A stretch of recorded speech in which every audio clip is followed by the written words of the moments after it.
প্ৰথম আমাৰ বেচটোত 18জন আমি সিলেকশ্যন কৰিছিলোঁ 18জনৰ পৰা 18জনে প্লেচমেণ্ট হৈ গৈছে they are in the training period now 6 month training পিৰিয়ডত থাকে 6 মাহ ট্ৰেইনিং পিৰিয়ডত তেওঁলোকে এটা ৰিমুনেশ্যন পায় আৰু ফুডিং এণ্ড লজিংটো থাকে after 6 month practical training period they get absorb in any kind of 5-star 3-star hotel training that they'll go to different institute. First time they'll go for theory classes to Food and Craft Institute that is in Samaguri. Nagaon Samaguri to Assam government or approved government institute hoy. Samaguri তেওঁলোকে যায় তাৰপৰত বেলেগ বেলেগ বিভিন্ন হোটেলবোৰে তেওঁলোকক absorb কৰে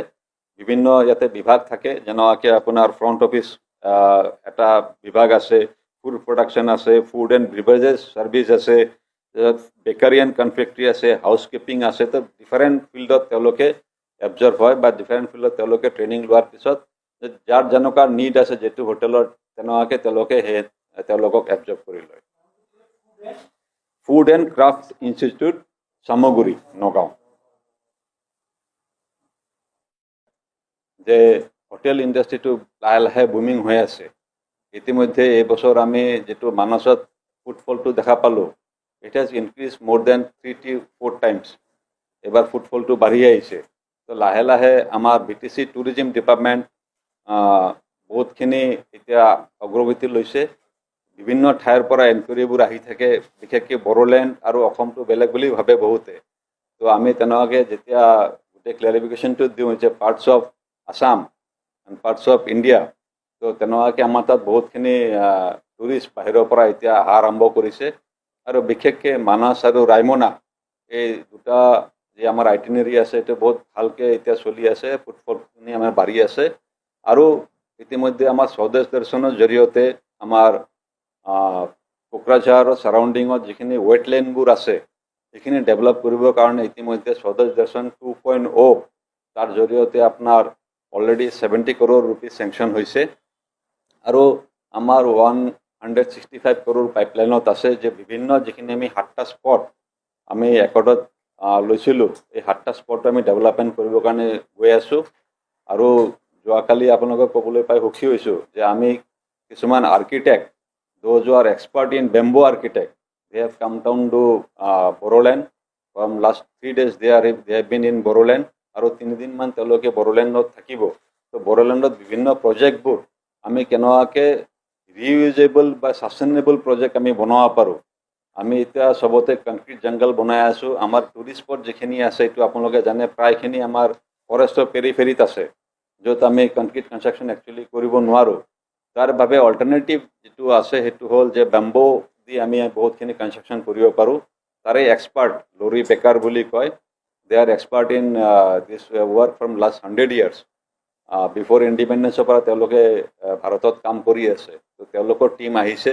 তেওঁলোকে বিভিন্ন জায়গাত আমাৰ যিবোৰ প্ৰজেক্ট হ'ব ইতিমধ্যে তেওঁলোকে উদালগুৰি তামুলপুৰ বাক্সা তেওঁলোকে ভ্ৰমণ কৰিলে আৰু আজিৰ পৰা তেওঁলোকে চিৰাং আৰু আমাৰ কোকৰাঝাৰ ভ্ৰমণ কৰিব তো আমাৰ টুৰিজমৰ লগতো আমাৰ হোটেল মেনেজমেণ্টটো সংগতি হৈ থাকে তো এই ল'ৰা ছোৱালীখিনি যেতিয়া পাছ কৰি আহিব ট্ৰেইনিং লৈ আহিব আমাৰ ইয়াতে নতুন নতুন ৰিচৰ্টবোৰ আহি আছে ইয়াতে আমি অবজাৰ্ভ কৰিব পাৰিম আৰু ইতিমধ্যে আমাৰ সোনাৰ বাংলা যেটো গ্ৰুপ আছে তেওঁলোকৰ লগতো আমাৰ কথা বতৰা হৈছে তেওঁলোকতো মানসত এটা 5-star কেটেগৰীৰ এটা ৰিচৰ্ট খোলাৰ কাৰণে প্লেনিং কৰি আছে তো আমি আশা কৰোঁ এনেকুৱা ধৰণৰ যে আমাৰ ৰিসোৰ্সফুল পাৰ্সনখিনি থাকে স্কিল পাৰ্সনখিনি থাকে তেতিয়াহ'লে খুবেই ভাল হয় তাৰ উপৰি আমি কেৰালা যদি যায় আজিৰ দিনত প্ৰায় তাৰে কাম কৰা ল'ৰা ছোৱালীখিনি হোটেল মেনেজমেণ্টৰ প্ৰায়খিনি আমাৰ নৰ্থ ইষ্টৰে পোৱা যায় মই যোৱাকালি গৈ আহিলোঁ প্ৰায় 5টামান জায়গাত গৈছোঁ 5টা জায়গাতে আমাৰ নৰ্থ ইষ্টৰ ল'ৰা ছোৱালীখিনি পাইছোঁ তো আজি যদি তেওঁলোকে স্কিল হয় তো their salary will be good আৰু তেওঁলোকে এটা ভাল এনভাইৰনমেণ্টত কাম কৰিব পাৰে আজি আনস্কিল লেবাৰ আমি ইয়াৰ পৰা দুনিয়াৰ কেৰালা আৰু বিভিন্ন ৰাজ্যবোৰত গৈ থাকে তো আমি স্কিল কেনেকুৱাকৈ বনাই দিব পাৰোঁ তাৰে এটা ষ্টেপ আমি এই হোটেল মেনেজমেণ্টৰ জৰিয়তে লৈছোঁ আৰু আমি ফুড ক্ৰাফ্ট ইনষ্টিটিউটক ধন্যবাদ জ্ঞাপন কৰিছোঁ যে তেওঁলোকে বিটিচিৰ পৰা out of 60 seat they are taking 20 candidate from BTC তো তেওঁলোকক আমি ধন্যবাদ জ্ঞাপন কৰিছোঁ আৰু মই ভাবোঁ এনেকুৱা এভৰি ইয়াৰ আমি